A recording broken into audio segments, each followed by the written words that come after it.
miti kun jechuudha. Fakkeenyaaf isin maaliif dhagaaf sagaddu itti gaafachuu dandeessa. Fakkeenyuma jechuudha. Nabi Muhammad maaf sagaddu jechuu dandeessa. Nabi Muhammad kanatti maaf amantu jechuu dandeessa. Yoo sagannaaf ta'e sababa kana sagannaafi jenna. Yoo sagannuuf ta'e sababa kanaan sagannuu jenna. Kanumadha. Kun rakkoo hin qabu.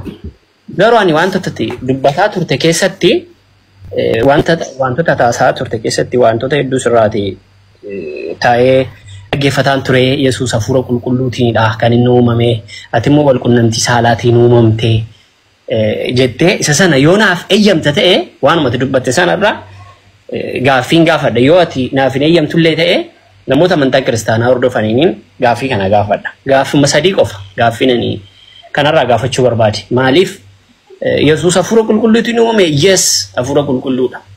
Kana nama muslim eeyyen in amanna jechuudha. Bakka sanatti gaaffiin ani qabu Aadam walqunnamtii saalaan uumame tokko.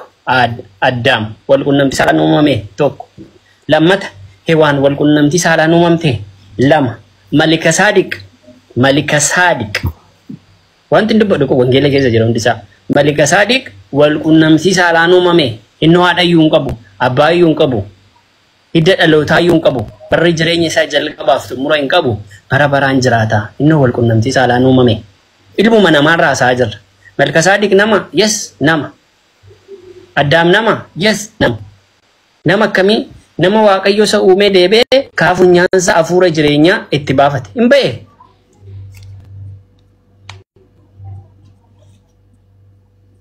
Wayyoo. Mbay.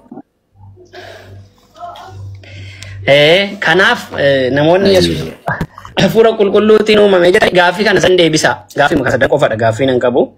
Addaam walqunnamtii saalaan uumame.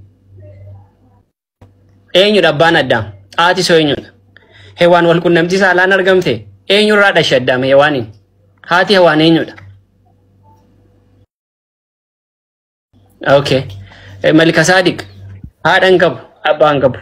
Barri jireenya isaa jalqabaa fi xumura hin qabu. Bara baraan jiraata jedha wangeelli jechuudha.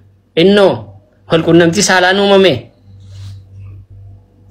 Kanaafu gaaffiin gosa kana kiristaanota hundumaa wanti isin gaafu isa kana. Hafuura qulqulluutiin uumamuun waan addaa godha yoo ta'e isaan kun maaliin uumaman namni nuuf ibsuu danda'u jira. Maaliin uumaman isaan? Walqunnamtii saalaan uumamuu qabu kaasaanis. Yoo kun waan addaa Yesuusin godhatee Malika Saadiq immoo nama addaadha hunda keessaa jechuudha. Addaamis nama addaadha. Uumamni isa fakkaatu hin argamne. Uumamni Addaamiin fakkaatu hin argamne. Uumamni Malika Saadiq fakkaatus hin argamne. Uumamni Hewaan fakkaatus hin argamne. Hewaan malee namni biraan akka hin jiru. Akkasi kanan dubbachuu barbaada. Inni xumuraa akkuma kanaanii deemaa namoonni dhuftanii marii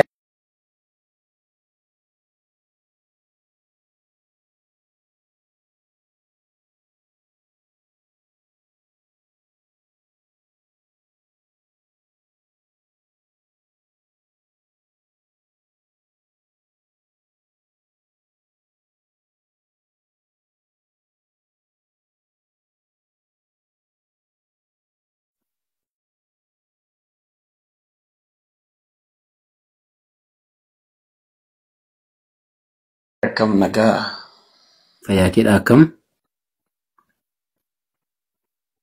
galata rabbii nagumaa baga nagaa taate takke ingaddasi nagalchi jedheen ture sa'aatiin 10 ta'ee nan ba'ee ammasii tariitii persentii daqiiqaa 12 wayii qaba. Arariiran jiraanii reefuni bakka boqonnaa seenaa. Okay.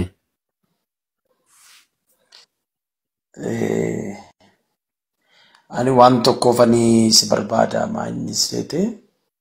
Okay. Bakka abbootiin amantaa jiranitti bakka ustaasonni jiranitti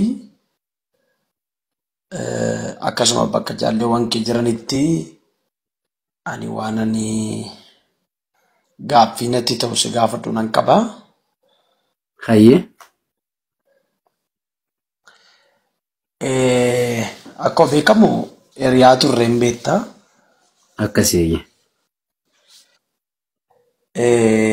Gidduutti amantii jijjiirratte. Amantii jijjiirrachuun immoo hiriyaa nama jijjiirsisu. Dhugaadha. An akka naa galeetti akkas.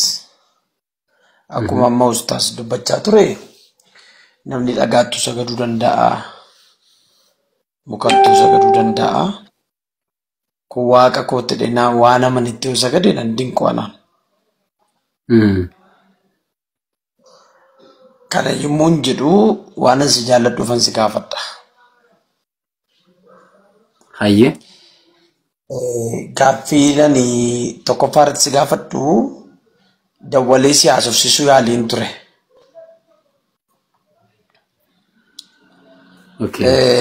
Gara amantaa musliimaa kan dhattee fi nama mufattee dhatte moo dhugaa hubattee dhatte ati?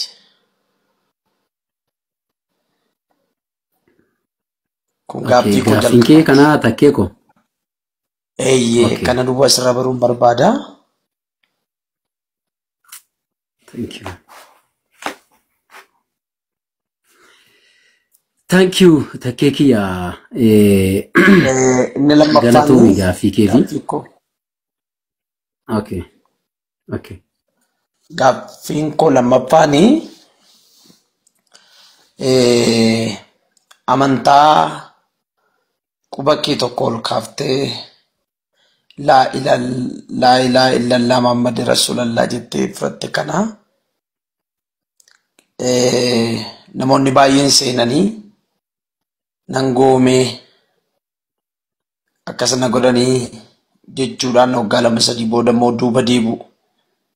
Akkasii.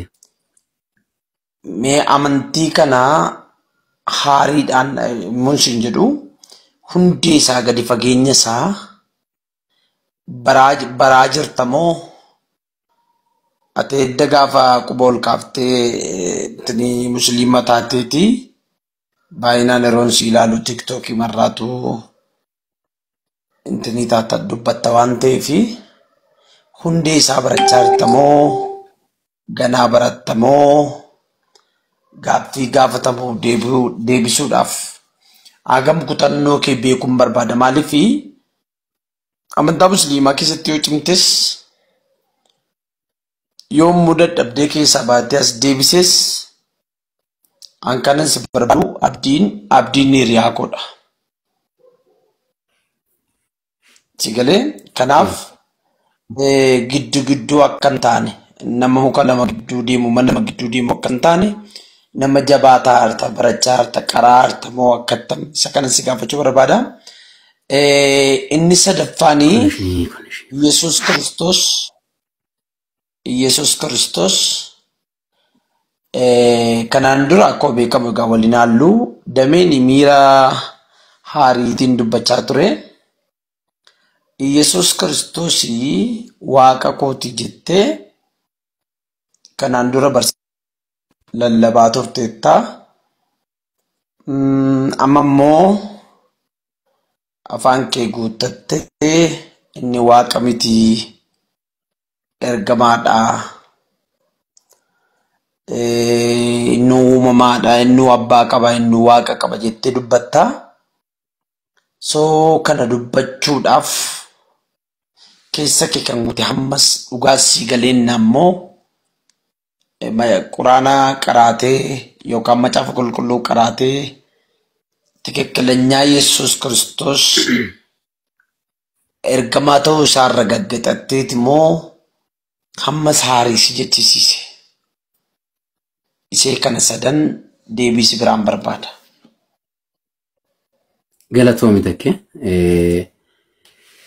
Galatoomi takkee jalqaba irratti gaaffiin kee inni jalqabaa gara amantii kanaa kan deemtee fi mufannaa namaatiin immoo dhugaatu sii gale moo akkamumanti gara amantii kanaa deemtee jette. Anaaf ati hiriyaadha. Sagaleen kun nagaa miti takkee? Nagaama. Thank you. Anaaf ati hiriyaadha. Waan hedduullee wajjin dabarsinee beennaa. tajaajila walaffeerree beennaa hojii nyaanne hojii dhugne yeroo baay'ee dabarsineerraa beektaa dhugaa dubbachuudhaa fi an baay'inaan bizinesii mataa koo irratti yookiin immoo hojii mataa koo irra dhaabadheera kananii hojii wangeelaalee hojjechaa ture kanan socho'aa tures innaa namaa wajjin kanan irratti wal lolu yookiin kan irratti walitti bu'uu